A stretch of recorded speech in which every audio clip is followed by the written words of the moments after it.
dominé par sa femme. Un homme qui était dans son foyer, un homme en panique.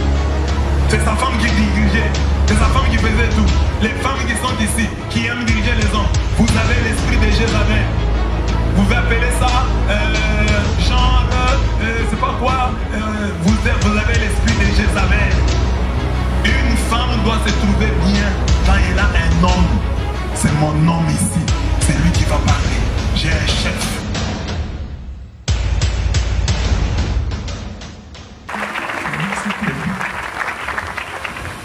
Puis là, il y a d'autres micros ici. Dès le premier jour quand on est venu, on a dit, ah, quel instrument. Quel instrument. C'est vraiment bien fait. Acclamez encore pour vous. Mais parce que parfois vous-même, hein, quand vous vous habituez à une chose, vous ne voyez plus la grâce. Hein? Vous êtes tellement habitué, vous trouvez normal.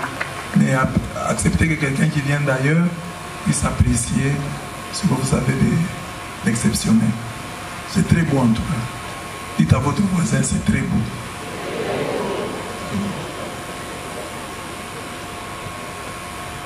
Nous sommes au dernier jour de notre tridome d'évangélisation dont le thème principal était « Écoute mon peuple, tu m'honores des lèvres, mais ton cœur est très loin de moi » Isaïe 29, verset 13. Aujourd'hui, pour conclure, on nous propose ce que nous devons faire pour sortir de la situation malheureuse dans laquelle nous nous trouvons. En résumé, le Seigneur nous dit que si nous faisons notre part, il fera la sienne sans aucun atermoiement. Le thème d'aujourd'hui c'est « Si mon peuple, sur qui est invoqué mon nom, s'humilie, prie et cherche ma face, et s'il se détourne de ses mauvaises voies, là c'est la part de l'homme, moi Dieu, je l'exaucerai des cieux, je lui pardonnerai son péché et je guérirai son pays. » Amen. Donc il y a deux parties, la part du peuple dans sa guérison et la part de Dieu dans notre délivrance. Notre pays, je commence avec la première partie, notre pays et notre monde sont malades. Il faut qu'ils guérissent promptement et totalement. Et pour y arriver, il y a 4 verbes que nous devons absolument conjuguer. Premier verbe, s'humilier. Deuxième verbe, prier. Troisième verbe, chercher la face de Dieu et se détourner de ses mauvaises voies. Pour bien comprendre ces verbes, nous avons choisi 4 récits de l'Ancien Testament et où on parle de 4 personnages qui rendront concret notre enseignement. Je parlerai donc d'Akab pour le verbe s'humilier. Je parlerai d'Anne pour le verbe prier. Je parlerai de Daniel pour le verbe chercher la face de Dieu. Et je terminerai avec les Ninivites dont je vous ai déjà parlé au premier jour pour expliquer, montrer comment se détourner de ces mauvaises voies. C'est la part de l'homme. Après, ce sera la part de Dieu. Là, nous verrons 3 verbes ou 3 actions de Dieu. L'exaucement de la prière, le don du pardon et puis la guérison du pays. Premier point donc, la part du peuple dans sa guérison. C'est Daniel qui était dans la fosse au lion. Moi, je suis dans la forêt. Je suis dans la brousse. Et puis, tu peux prier en courant. Seigneur, sauve-moi! Mais tu es en train de courir. Mais toi, tu te mets à genoux. Éternel Dieu de gloire, toi qui as sauvé Daniel dans la fosse au lion. Dieu te dit, tu n'es pas dans la fosse au lion, mon fils. Fuis. Dites à votre voisin, tu n'es pas dans la fosse au lion. Fuis. Oh non, Seigneur, je vais piquer ça Daniel. Fuis. Fais ta part, Dieu fera la sienne. Pour ressusciter Lazare, Jésus dit, enlevez la pierre. Mais il avait la force. Il pouvait dire par sa parole, Pierre, ôte-toi de là. Non, il a dit, enlevez-vous. Je vous responsable. Enlevez la pierre et moi je ferai le miracle. Vous enlevez la pierre. C'est votre part. Mais c'est toi qui as la puissance, enlève la pierre, non? Enlevez la pierre. Et moi je ressusciterai Lazare. Dis à ton voisin, enlève la pierre et Dieu ressuscitera Lazare. C'est comme les mamans qui sont là, vous êtes mariés, vous priez seulement Dieu. Dieu, donne-moi un bon cœur à mon mari, qui commence à me donner l'argent, donne un bon cœur à mon mari, qu'on puisse vivre en paix. Enlève la pierre de ton orgueil, demande pardon, vous allez bien vivre. Dites à la femme qui est à côté de vous là, demande pardon à ton mari, ça va aller. Excuse-toi, ça va aller. Enlève la pierre. Au Seigneur Dieu de gloire, je veux un miracle pour cet homme. Quand je vais partir ici, que mon mari soit le premier à me saluer. Non, toi arrive et demande pardon. Toi tu arrives sur la parole de Dieu. Mon mari, j'ai commis beaucoup d'erreurs contre toi. J'étais à la campagne, je me convertis. Maintenant on va vivre en paix. Ça va tout changer? Oh mon Seigneur, touche son cœur, touche son cœur. Que quand je vais arriver, qu'il me parle bien. Fais d'abord ta part. Amen. Les maris aussi qui sont là, qui ne sont pas en bon terme avec leur femme, faites votre part. Comme vous êtes là, en rentrant là, achetez quelque chose pour votre femme. Et vous lui donnez. Les femmes aiment beaucoup les choses. Elle va sourire et il y aura réconciliation. Vous lui amenez seulement quelque chose. Oh, c'est qu'elle aime là, prenez un peu. Ça forcément va sourire. Seigneur, que nous entende avec ma femme. Fais ta part. Dieu fera la sienne. Amen, amen. Alors, quelle est notre part? Premier point, s'humilier comme Akab. Akab était roi, un roi dominé par sa femme. Un homme qui était dans son foyer, un homme en panique. C'est sa femme qui dirigeait. C'est sa femme qui faisait tout. Les femmes qui sont ici, qui aiment diriger les hommes, vous avez l'esprit de Jézabel. Vous pouvez appeler ça c'est pas quoi, vous avez l'esprit de Jézabel. Une femme doit se trouver bien quand elle a un homme. C'est mon homme ici. C'est lui qui va parler. J'ai un chef. C'est ça une bonne femme. Mais quand vous pensez que votre mari n'est pas votre chef, vous êtes en dehors de la Bible, vous êtes en dehors de la nature. Votre mari, c'est votre femme.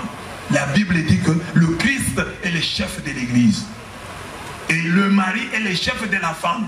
Dites Amen. Amen. Dites un Amen convaincu. Amen. Le mari est le chef de la... Mais un chef à la manière du Christ. Mais un chef tout de même. Parce que le Christ lave les pieds de ses disciples, n'est-ce pas? Mais nous l'appelons Seigneur. Nous l'adorons, nous l'acclamons. Ton mari est chef à la manière du Christ, bien entendu, mais il est chef tout de même. Alors Jézabel avait pris les rênes de la famille. C'est elle qui dirigeait son mari. Alors il a induit son mari. Un jour son mari est triste. Oh, qu'est-ce qu'il y a? Oh non, Naboth a une vigne, mais ne veut pas me la céder. Sa femme dit, mais c'est pas le problème. Toi tu es roi, tu pleures pour ça. Les femmes, les mauvaises conseillères là, tu pleures pour ça. On va prendre cette vigne, on va trouver un truc. Elle a trouvé un truc, on a accusé faussement Naboth, on l'a tué et Akab a pris la vigne. Les mauvaises femmes qui sont ici.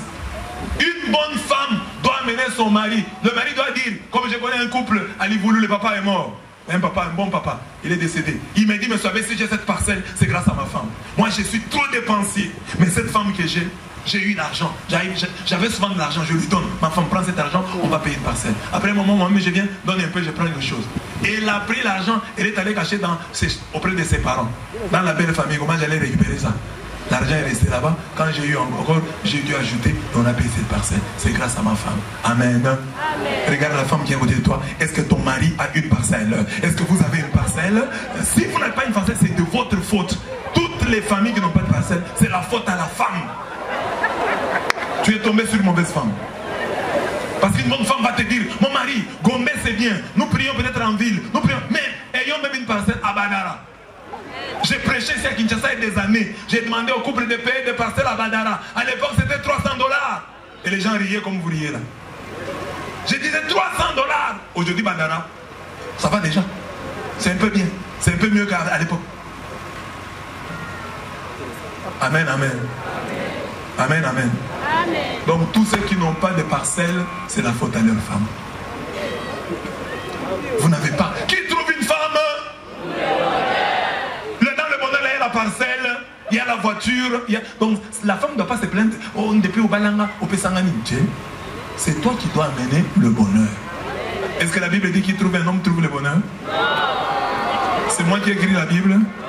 La Bible dit que le bonheur c'est qui? Regarde la femme qui est à côté, t'as dit lui bonheur. Appelle la bonheur. C'est ça ton nom. C'est toi qui dois amener l'argent dans la maison. C'est toi qui dois amener la bénédiction dans la maison. C'est pourquoi vous êtes la plus nombreuse que les papas. Parce que vous êtes le bonheur de vos familles. Si vous n'avez pas obtenu ça par votre travail, obtenez-le pour votre mari, par votre prière, par votre consécration à Dieu. Que votre mari soit béni grâce à vous. Amen, amen. Alors ici, c'est Jézabel qui va créer des problèmes à son mari. Il a pris la pensée d'autrui, il a tué Naboth. Maintenant, le prophète vient, le prophète Élie.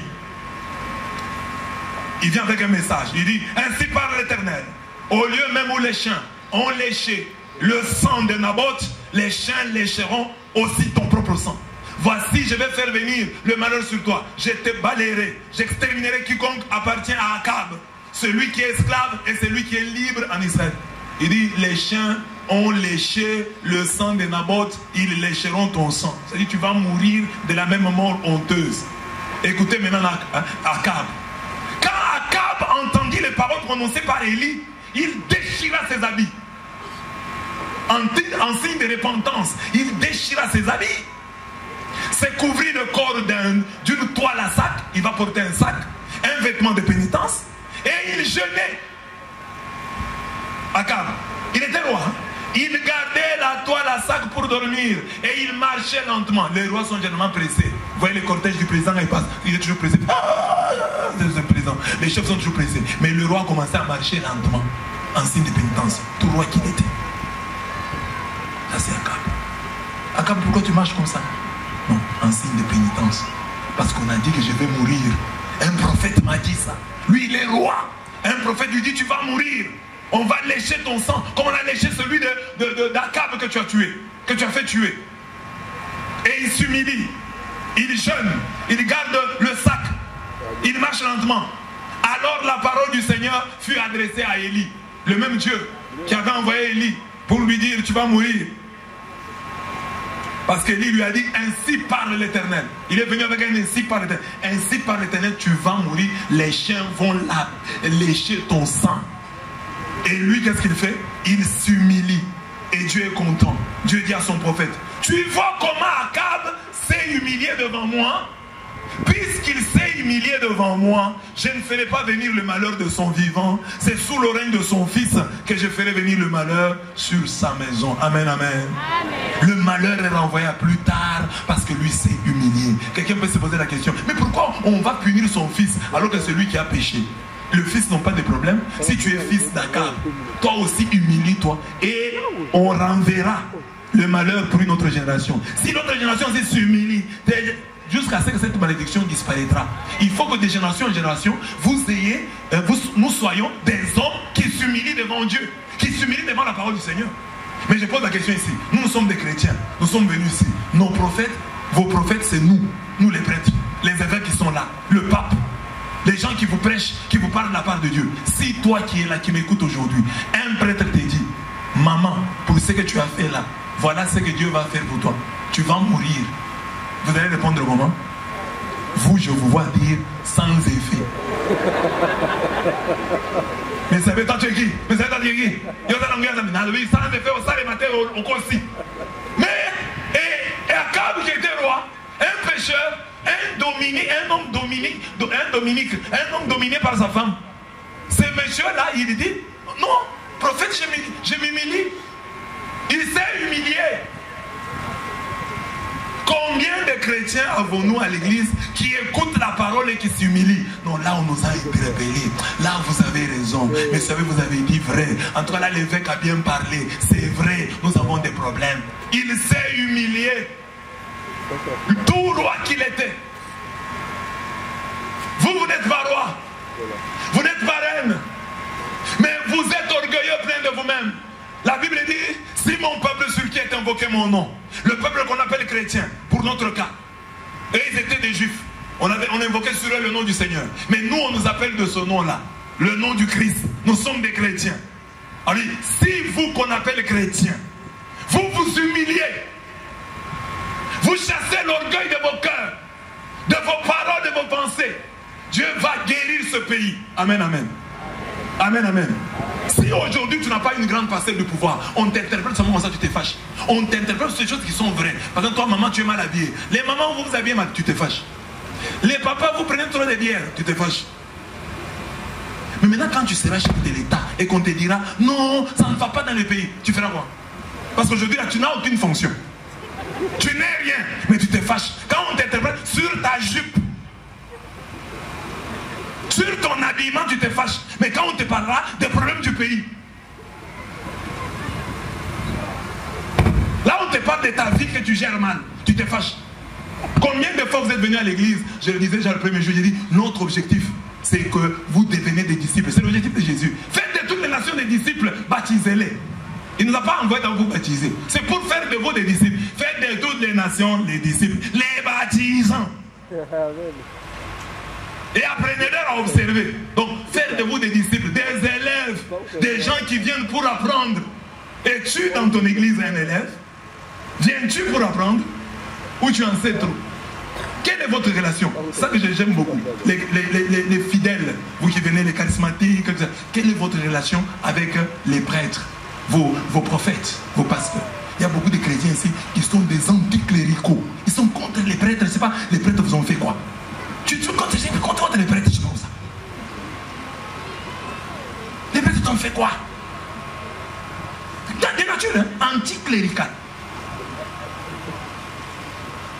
Pour rien. Papa, tu as déjà eu un problème avec un prêtre? Non. Mais c'est quoi? Je ne les supporte pas. Mais tu es catholique.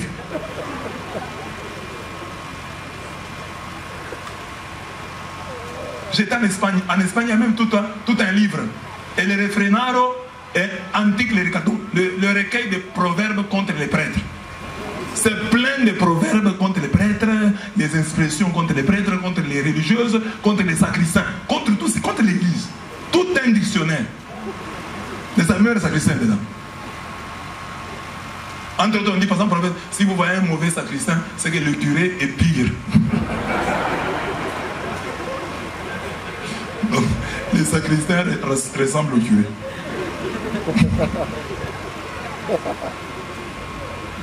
Amen.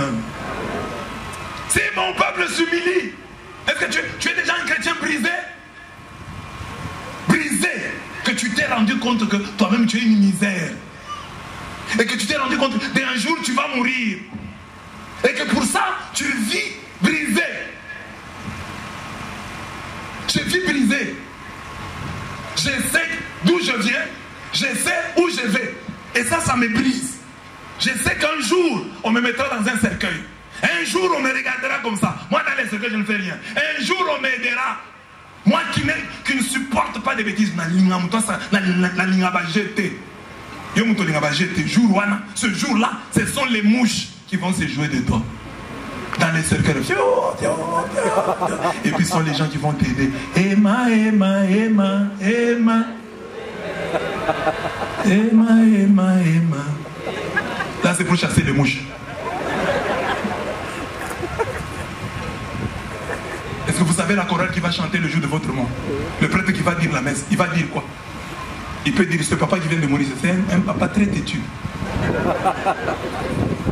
Je connais un diocèse dont j'étais le nom faute de temps. Un vicaire général est mort. L'évêque a dit, ce vicaire général ici, il était très têtu, n'écoutez pas.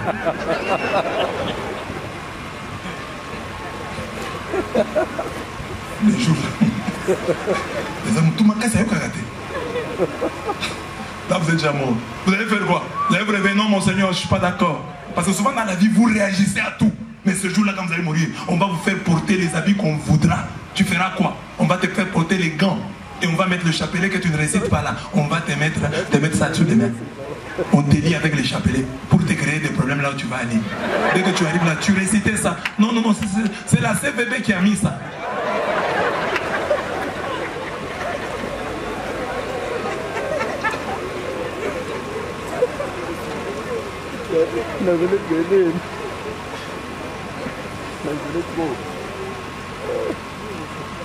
Et je vous disais l'autre fois que quand vous mourrez, on ne met rien sur la tombe. Né-les, décédez-les. On ne va pas écrire vos immeubles que vous avez construits, les maisons que vous avez construites. Né-les, décédez-les. Il n'y a pas d'autre dossier là, non. Il a construit des grandes maisons, ce sont des grandes concessions qui ne nous laissent rien. Né-les, décédez-les. Et le comble, c'est que quand vous mourrez là, les gens pleurent. Et puis ils vous oublient. Même pendant votre deuil, là, les gens mangent. Est-ce que vous êtes rendu compte de ça? Personne ne va. Ma mère me disait, quand on était petit, tu fais quelque chose comme ça, elle dit, si tu meurs, je ne veux pas couper ma tête. On va peut-être raser les cheveux, mais pas la tête. Parce qu'à l'instant, dans le temps, on rasait la tête. Alors quand vous mourrez, les gens vont manger, vous savez ça. Vous êtes là, à la morgue, les gens mangent. Il y a même des gens qui mangent chez vous là, qui réclament le piment. Vous êtes mort, mais quelqu'un réclame. Est-ce que pourquoi tu as moi piripiri dans ma main? Piripiri mon réseau zamba. Toi tu es mort. Sans pitié, les gens demandent, réclament le piment.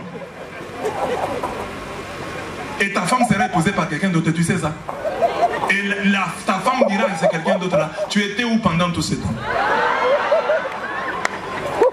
Et le monsieur là va demander à ta femme, entre moi et ton ex, ton mari là, ton défunt mari, qui est plus fort? Qui est vraiment le vrai mari? Et ta femme devra répondre que c'est lui. Parce que si la femme dit que c'est toi, elle aura des problèmes. Quand tu sais tout ça, tu deviens humble. Quand tu sais que pour un pays, notre vie ne tient qu'à un fil, tu peux devenir aveugle. Hein? Notre vie ne tient qu'à en une seconde, tu peux devenir aveugle. Tu peux devenir handicapé. Tu peux perdre la parole. Tu peux perdre la parole comme ça. Tu ne sais plus parler. En un rien de temps. Il suffit qu'on dise un air. J'ai vu un papa en Bougima, il est malade. Sa tête ici tourne d'elle-même. Vous savez que la tête, quand nous faisons comme ça, c'est une grâce de Dieu. Je vais regarder à gauche. Mais ce papa-là, la tête tourne en désordre. Elle-même. Authentique, la tête tourne. Je ne sais pas c'est quelle maladie.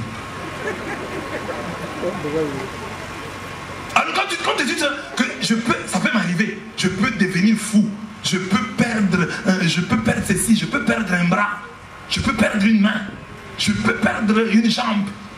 Ah, tout ça, ça peut m'arriver. Je peux même mourir. Quand tu vis avec ça, tu deviens humble. Je peux devenir aveugle. Hein, je vous disais, moi je suis ici, je suis prédicateur. Tout d'un coup, je deviens muet. Je ne sais plus parler. Vous apprenez que hier, hein, j'avais plaisir de devenir muet. J'allais venir aujourd'hui. Dis non, viens seulement, tu vas même espérer. Vous allez accepter? Non, je suis un autre prédicateur. C'est fini. On ne va pas dire non qu'il prêche même avec des gestes. Non. Alors si tu médites un peu sur ça, tu deviens humble. Tu dis, ah oui, c'est vrai, aujourd'hui on dit ça. Mais demain on peut dire autre chose. Hein. Tout peut se terminer en une seconde. Tu peux tout perdre. Alors, si tu vis avec ça, tu vas t'humilier. Et lorsque tu t'humilies, Dieu est content. Toutes les vertus peuvent aller en enfer. On peut aller plutôt au ciel, en enfer plutôt. Toutes les vertus peuvent aller en enfer, sauf l'humilité. Parce que quelqu'un peut être, hein, il est difficile d'être humble par orgueil. On peut être généreux pour se vanter, mais être humble pour se vanter, non, non. Quand on est humble, on est humble. Quand on est humble, on est humble. Alors, mais tous les défauts aussi peuvent aller au ciel, sauf l'orgueil. Tu peux te pardonner, non, voilà, bon, il a commis quand il était humble. Parce que Dieu dit, hein, moi c'est ma compréhension, j'ai dit que Dieu s'est dit, quand mon fils n'a pas l'innocence, qu'il ait au moins la repentance. Je vais me contenter de ça. Parce qu'Akab n'avait pas une bonne vie. Il avait mené une mauvaise vie. Mais il s'est repenti. Et Dieu s'est contenté de sa repentance. À défaut d'innocence, Dieu s'est contente de notre repentance. Que Dieu voit même ta repentance. Que, bon, il est faible, mais il se repent. Il se confesse. Il demande pardon. Il est humble. Il n'est pas plein de lui-même. Il reconnaît sa faute. Il reconnaît son erreur. C'est ça. Ça fait du bien. Dieu se réjouit même de ça. Parce que la Bible dit, Isaïe 66, verset 2, un verset que j'aime. Vers qu'est-ce que je me tourne? Vers le pauvre et l'humilié. C'est lui qui tremble à ma parole. Tu veux que Dieu te regarde? Dieu résiste aux orgueilleux. Il donne sa grâce aux humbles. Imaginez Jésus comment il était. Jésus, mon enfant est malade. La nourriture des enfants, on ne donne pas aux petits chiens. Si toi tu étais là, si Jésus t'avait répondu comme ça, tu serais chrétien. Tu serais chrétien. C'est facile de dire, ah, je crois en Jésus, parce que tu n'as pas vécu avec lui.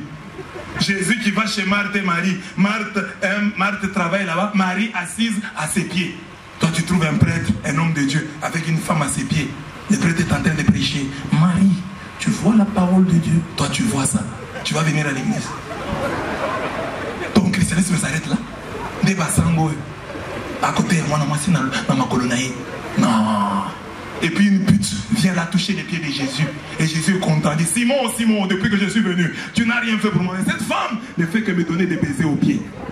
Si toi tu avais entendu ça, tu croirais en Jésus? C'est la distance qui t'a aidé. Donc la preuve que tu vivrais bien avec Jésus, c'est la manière de vivre avec nous. Si tu ne sais pas bien causer avec les prêtres que tu vas, même Jésus, tu n'allais pas vivre. Parce que Jésus était compliqué.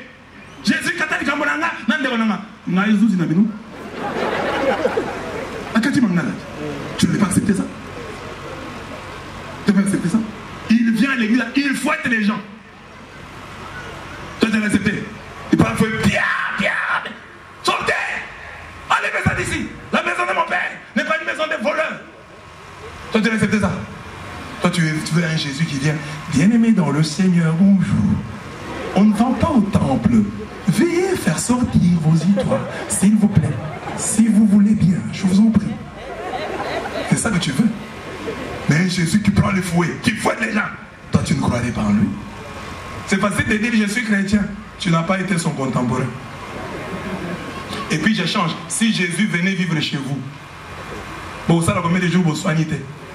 Jésus seulement chez toi, là, il dit, je viens un peu rester chez toi. Vous allez bien vivre pendant combien de temps? Parce que quand tu vas demander ta vie, il dit non, moi, oh là, tu es à ma vie. Ah, Jésus, c'est quoi ça?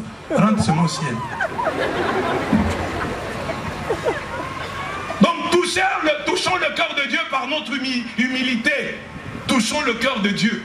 Que Dieu voit du haut du ciel que malgré nos péchés, nous sommes ici, mais nous sommes humbles.